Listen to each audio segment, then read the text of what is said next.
अपन अध्याय 1 का part first पढ़ चुके हैं। पार्ट फर्स्ट में अपन ने रासायनिक अभिक्रियाओं का एवं समीकरण पार्ट का परिचय देखा था। अब अपन थोड़ा और आगे चलते हैं। अभिकारक क्या होते हैं, उत्पाद क्या होते हैं, रासायनिक अभिक्रिया क्या है, संतुलित रासायनिक समीकरण क्या है, इनके बारे में अपन इस पार्ट 2 में देखते हैं। पार्ट 2 समझने के लिए आपको पार्ट फर्स्ट समझना आवश्यक है। सीरियल बाय सीरियल यदि वीडियो को देखेंगे तो आपको पूरा पार्ट निरंतर समझ में आएगा। अभिकारक, ये जो रासायनिक अभिक्रिया है इसमें भाग लेने वाले, रासायनिक अभिक्रिया में भाग लेने वाले पदार्थों को अभिकारक कहते हैं। अब रासायनिक अभिक्रिया कौन सी, मान लो एक रासायनिक अभिक्रिया अपन लिखते हैं। ये अपन ने एक चूना लिया है और इसके पास पानी रखा हुआ है, तो इन दोनों की अपन रासायनिक अभिक्रिया कराते हैं। तो चूने का सूत्र क्या है, CaO, कैल्शियम ऑक्साइड, प्लस इसके पास रखा हुआ है पानी। क्या रखा हुआ है, पानी। प्लस का मतलब इन दोनों को जोड़ना है, इन दोनों की रासायनिक अभिक्रिया करवाना है। ये मैंने लिखा है पानी। क्या लिखा है, पानी। पानी का सूत्र है या प्रतीक है H2।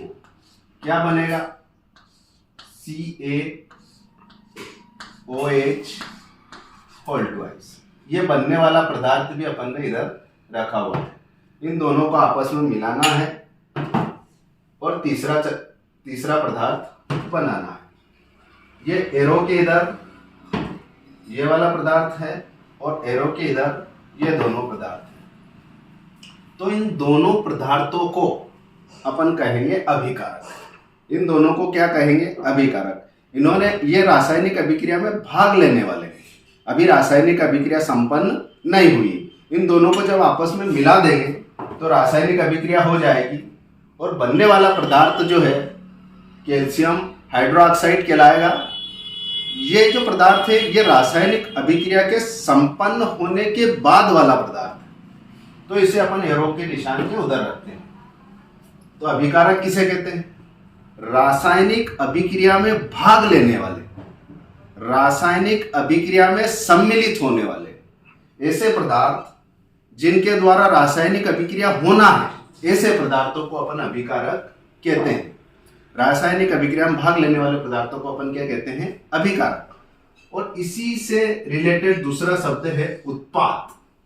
तो रासायनिक अभिक्रिया के फलस्वरूप बनने वाले पदार्थ को अपन उत्पाद कहते हैं। रासायनिक अभिक्रिया के फलस्वरूप बनने वाले पदार्थ को अपन क्या कहते हैं, उत्पाद कहते हैं। तो रासायनिक अभिक्रिया में भाग लेने वाले को अभिकारक, रासायनिक अभिक्रिया के फलस्वरूप बनने वाले पदार्थ को उत्पाद कहते हैं। अब अभिकारक क्लियर हुआ, उत्पाद क्लियर हुआ। अब समझते हैं अपन रासायनिक अभिक्रिया। तो ये जो पदार्थ है ये रासायनिक अभिक्रिया में भाग ले रहे हैं। ये वाला पदार्थ रासायनिक अभिक्रिया के फलस्वरूप बन रहा है।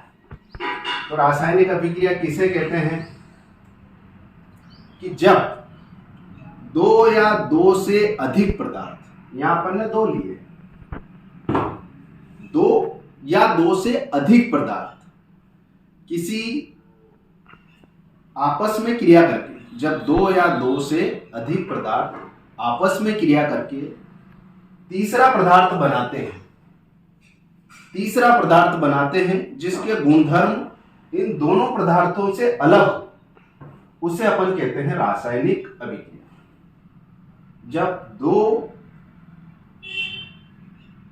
या दो से अधिक अभिकारक आपस में मिलकर कोई तीसरा उत्पाद बनाते हैं तो उसे अपन कहते हैं रासायनिक अभिक्रिया। रासायनिक अभिक्रिया क्लियर हुआ। अब पढ़ते हैं अपन संतुलित रासायनिक समीकरण। तो इस रासायनिक अभिक्रिया को प्रतीकों के रूप में अभिव्यक्त करना रासायनिक समीकरण कहलाता है।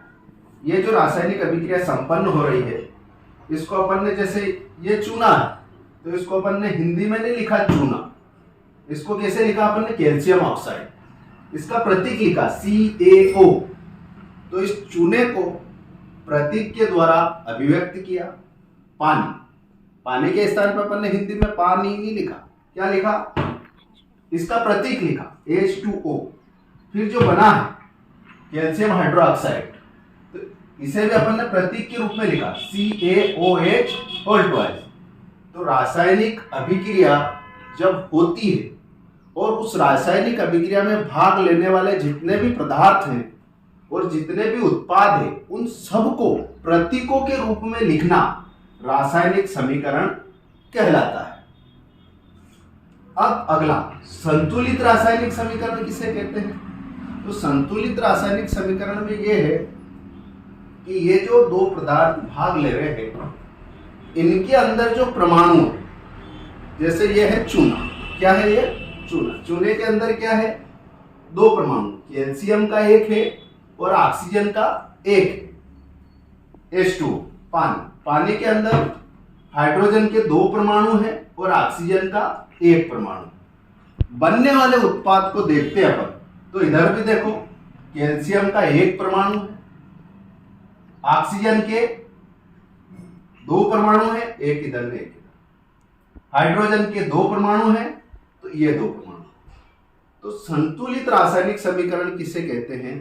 तो ऐसी रासायनिक अभिक्रिया जिसमें अभिकारकों में उपस्थित परमाणु और उत्पाद में उपस्थित परमाणुओं की संख्या बराबर, उत्पाद के परमाणुओं की संख्या अभिकारकों के परमाणुओं की संख्या के बराबर, तो ऐसी समीकरण को अपन संतुलित रासायनिक समीकरण कहते हैं। यदि ये परमाणु कम ज्यादा हो, मान लो कि इधर ऑक्सीजन के दो है, एक और एक दो, और इधर ऑक्सीजन के मान लो तीन है, कितने हैं, तीन, तो इसे अपन असंतुलित रासायनिक समीकरण कहते हैं, जो कि संभव नहीं।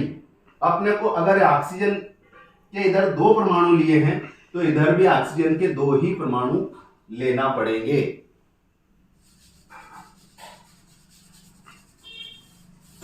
मतलब किसी भी अभिक्रिया में पदार्थों के जितने परमाणु भाग लेते हैं, उत्पाद में उतने के उतने परमाणु बनते हैं। इधर चार है तो इधर भी कितने होंगे, चार। तो संतुलित रासायनिक समीकरण में अभिकारकों में उपस्थित परमाणुओं की संख्या उत्पाद में उपस्थित परमाणुओं की संख्या के बराबर होती है, और जब यह परमाणुओं की संख्या बराबर होती है तो उसे अपन संतुलित रासायनिक समीकरण कहते हैं। अब समीकरण को संतुलित करना क्यों आवश्यक है? तो अपन ने कक्षा 9 में द्रव्यमान संरक्षण का नियम पढ़ा। तो द्रव्यमान संरक्षण के नियम के अनुसार रासायनिक समीकरणों को संतुलित करना आवश्यक है।